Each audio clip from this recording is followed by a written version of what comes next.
এটা এটা একটা জবা গাছ। এই গাছটা না ওপরের মাসিমা আমাকে দিয়েছিল। গাছটা ফুল ফোটে, খুব রেয়ারলি ফোটে, কারণ কি আমার সেরকম ভাবে যত্ন করা হয় না গাছটাকে। মাঝে মাঝে যত্ন করলে হয়তো আরো ভালো ফুল ফুটবে এটাতে।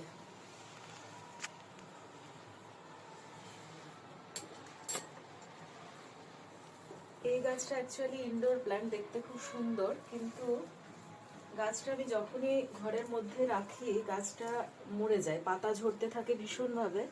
সেই জন্য এটাকে আবার বাইরে বের করতে হয়। আমি জানি না, কিন্তু যে নার্সারি থেকে নেওয়া হয়েছিল সে কিন্তু ইনডোর প্ল্যান্টগুলোই দিয়েছিল। এই গাছটা, এটা হচ্ছে প্যাশন ফ্লাওয়ার।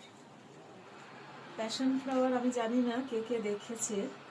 প্যাশন ফ্লাওয়ার ভীষণ সুন্দর দেখতে, ব্লু কালারের হয়, ভীষণ সুন্দর দেখতে। যদিও আমার ব্যালকনিতে এখনো কোনোদিনও ফোটেনি প্যাশন ফ্লাওয়ার, সেই একই কারণ হয়তো আমি সেরকমভাবে যত্ন করি না, বা মাটি ঠাটিগুলো হয়তো সেই রকমভাবে ভালো নয়।